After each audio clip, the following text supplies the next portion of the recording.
into your head. You join me at a tremendously exciting moment. It's Into Your Head, number 790. We've a lot to get on with today. Items that need to be attended to, issues that need to be addressed, topics. Topics. We've got lots and lots of topics. We're positively booming to the seams with topics. We've got topics coming out of this piece of string. Let's have a look at it now. See how long it is. I think the length may be indeterminable because it's all tangled up. It's essentially lots of different pieces of string coming out of a ball in the middle, even though it was all one piece of string at one point. It's a piece of twine, the sort of stuff you'd use in the garden. I know a bit about this because my dad was a keen amateur gardener, and he used twine all the time. It was an integral part of his gardening. Every time you plant some peas, you get a bit of twine and a couple of sticks, and you'd make a line in the sand, so to speak, using the twine, and you'd sow everything along the line, and then you'd use the twine to, I don't know, can't remember what else he used it for. He's been dead since I was 13. I've lost all of the ancestral knowledge of gardening that I picked up from him. It's not like it's passed on in the genes, not after you've been born anyway. Anything I learned from him, I learned after I was born. Although now that I think of it, maybe, no, it's not in the genes, because his father was a teacher. His father before him was haven't a fucking clue. So no, hobbies are not passed on in the genes. They are not. They are in my arse. That is to say, they're not. I don't know, do you use that expression abroad? It is in my arse, or they are in my arse, meaning they're not. They're definitely not. I don't know why you can't just say what we mean. Just say it's not. There's no need to say it is in my arse. No, you say it's not, whatever.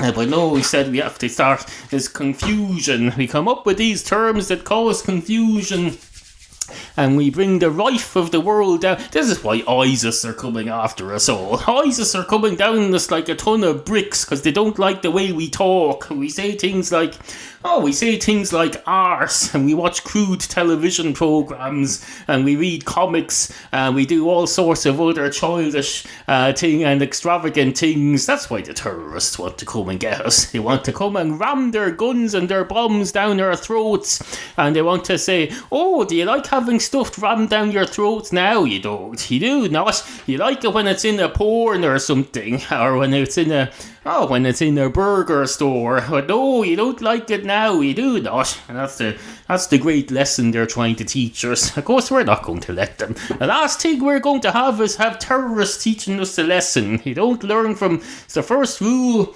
The first rule of everything: do not negotiate with terrorists, and do not learn from terrorism. It's absolutely fucking fantastic.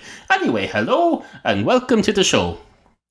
Now, I know what you're thinking there. You're thinking he spent 5 minutes talking about pizza string, whatever the hell that was, or was it a piece of string? I don't know. I think he meant a piece of string, but it sounded like pizza string, and all I had going through my head then was pizza string, presumably meaning a string of melted cheese falling off a piece of pizza pie, as some of you foreigners like to call them. A pizza is not a pie. A pie is a thing with a crust, but not that kind of a crust. A pastry crust, but not that kind of a pastry crust, and with stuffing inside of it. Stuffing that's supposed to be inside it, not stuffing that's some gobshite who thought, the filling on the top of the pizza is not enough. There needs to be filling inside the crust. No, a pie it's supposed to be inside the crust, or at least inside the pastry. You get a load of rhubarb and a load of apples and a load of meat or whatever else you put into pies, and you put them into pies, and then you cook them, and then you eat them. You cram them down your greedy gullet. That's what a pie is for. The whole point of a pie, I believe they were started when they used to send men down the coal mines to work and in various other inaccessible places for the day, and they'd send them down with a pie. They'd say, there's your self-contained contained lunch. There's no tin foil around it, because there doesn't need to be, because you're mining for tin anyway, so there'll be no point in you using up the stuff that you're mining before you've even come up for air at the end of the day. So I don't know. Although now that I think of it, pies nowadays do come in tin foil containers. Oh no, back in those days they just made the damn pie. They said the crust pastry thing is the container. It's a self-contained meal. All the potatoes and the meat and the vegetables and the sauce are all contained therein, and you can eat the container when you're finished. In fact, you can eat the container as you go along. That's the genius thing about it. You don't have to wait until... It's not like one of those ice cream cones where you can't start eating the cone until all the ice cream is gone. No. With a pie, you can start eating the crust as you go along. Just eat it off the top with the meat. Just leave a bit at the bottom to hold everything until you're almost done, and then cram it down your gullet, and then you're done. And then you go back to mining coal. I don't know how I presume you mine coal by getting a shovel and basically poking it into the side of the tunnel shaft and going, oh look, there's some coal. Will I take that out? Will I separate it from... I don't know if you have to separate it from the clay or something, or sieve it out like you do with gold, or if it's just the whole wall of the tunnel is all coal. I don't know. I don't need to know these details any more than I need to know the details of how to pilot a 747 jet. No, because you pay other people to do that. If I need coal, I buy it off someone who knows where to get it. If I need to fly a jet, I don't need to fly a jet. If I ever need to fly on a jet, I'll get the services of a pilot to fly it for me. In fact, me along with several hundred people using the same plane will share the cost. I probably would never, unless I win the Euro Millions lottery jackpot tomorrow night, which I believe is heading for 113 million euros. I will not be hiring a jet all on my own. No, except maybe a small one. Probably not, no. I suppose it's conceivable in a few years when Amazon start delivering stuff using those flying drones. Technically that'll count as hiring a plane, I suppose. Well, we'll all know damn well deep in our hearts that we're not. Just as we know when we get into a helicopter that we're not really in the flying car as originally conceived in the 1980s and 70s in the fantasy sci-fi books and all the rest of it. Anyway, on with the show. I've always been a great believer in the dictum, never ask a cat a question unless the answer can be expressed in the form of a meow or a purr or a cough. If it happens to have a hairball that's almost ready. I don't know how long it takes a cat to prepare a hairball from start to completion. I suspect it takes a month or two. I'm not sure. I have several cats. They all occasionally cough up a hairball, but I suspect it takes several weeks to get one going, because it's not like they're all coughing up hairballs every 5 minutes of the day. No. Despite this fact, I have several cats. You don't do most days you don't hear a cat coughing up a hairball in my house at all. So that would suggest to me that it's not something they do every day. They certainly don't do it as often as we have a bowel movement, we humans, which will be, for most of us, will be, say, once a day. Or for many of you healthy people, maybe it's less than that. I know there's a lot of people who don't move their bowels every day because they don't eat. That's why they don't move their bowels. They don't eat, or else they just they eat water all day, and then they have a bit of meat in the evening and a salad, and then they go to bed, or they exercise and burn it off before it even gets through their digestive system. But no, some of us are having bowel movements every day, at least once a day, and frankly, I think it's perfectly reasonable. I don't think it's unreasonable to have to go to the toilet once a day. Call me old-fashioned. And call me old-fashioned if you like. I suppose I am old-fashioned in a way. Although I do have, not the latest iTelephone, but I do have an iTelephone 5, if I remember rightly. My wife has the next one, and then when that's due for an upgrade, I'll get the next upgrade. And then, suffice to say, I'm not, call me old-fashioned if you like. I was born in 1976, so it's possible I am. I know how to use a computer, though. I know how to make a podcast. I know how to do lots of things. I don't know how to drive a flying car. So I suppose I'm not as modern as you might expect someone in the early 21st century to be. But that's true, no fault of my own whatsoever, in any way, shape or form whatsoever. Well, I have a drink of energy drink. I will, just a little one, because it's the afternoon now. We don't want to overdo it. I wasn't even planning to record today. I just thought, I came in here and I thought, fuck this for a lark, I'm going to get going. I recorded a segment for the Overnightscape Underground, which should be out Tuesday of this week, I think, at onsug.com. But apart from that, no, I wasn't going to record anything other than that. I just said, haven't sent anything over there for a while, so I'll do something now, and then I'll get the fuck out of here. I did get the fuck out of here for a while. I went out, and then I came back and did some cooking, did some general stuff around the house, and then I came up here, played Paint Monsters for a minute or two. I've been playing Paint Monsters basically all summer while I wasn't making podcasts or playing this game called Paint Monsters.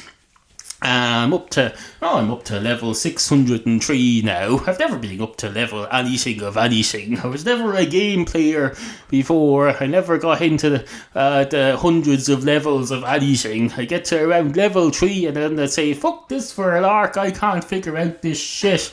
But no, Paint Monsters I've been doing very well. Partly because I'm cheating, but apart from that, no, still doing very well. I'm beginning to think some of these games might be quite addictive. I'm not sure. Maybe they are. What harm though? Air is addictive too. I'm not going to go around telling people to stop breathing. I am not, unless I don't like them, and even then I don't want them to take me seriously, because then I'd be committing a crime. If I'm telling them seriously to stop breathing and they take me seriously, that's basically murder. You can't be doing that. I don't want to end up doing jail time just because of someone I didn't like taking me seriously. That's of no benefit to me. If it's of no benefit to me, you can be damn sure to Christ as hell I'm not going to do it unless I want to, and I don't. Once upon a time there was a dog.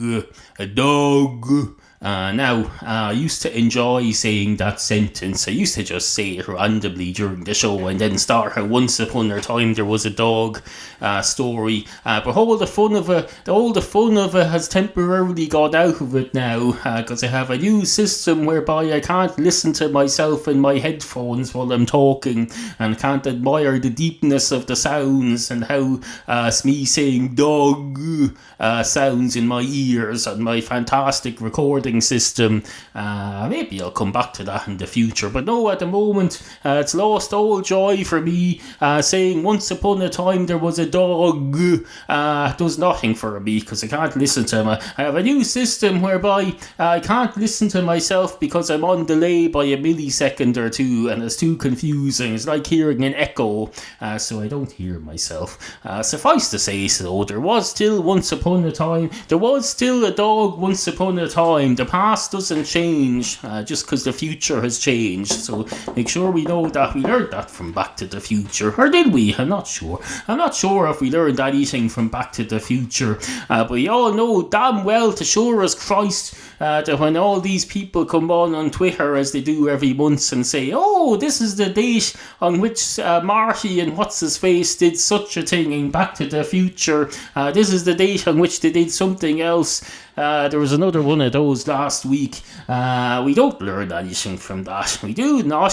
What we do know, though, is that if the future was changed by anything, the movie would no longer exist, or it would have changed. But would we have noticed that? I don't know. Because we don't really pay attention in movies. Someone needs to go back and watch Back to the Future every few days and see if there's any changes. Would they know it though? Would they know it? Would we know if our past had changed? I don't know. We weren't even there more than once. I know what happened in my past, but if I go back and live my past again now and it's different, well, I know. I don't know because I can't. Because time travel doesn't fucking exist. It never will. It's not a thing. Stop getting carried. This is the problem with this generation. They watch these movies with time travel and space travel and peace in our time and all the rest of it. They watch Star Trek, The Next Generation, and everyone on Earth is at peace and they've gotten rid of banks and money and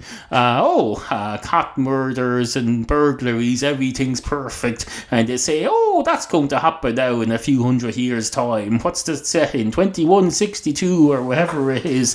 That's when that's going to happen, and the young people see that, and it's as if they'd it's the equivalent of if your parents leave you a trust fund when you're 16. I'm never going to have to do anything. Well, these youngsters watch this Star Trek and they see, the future's all sorted out now. Don't have to do anything except wait for eternal life to be created so that I can make sure I live long enough to reap the rewards of all this stuff in the future.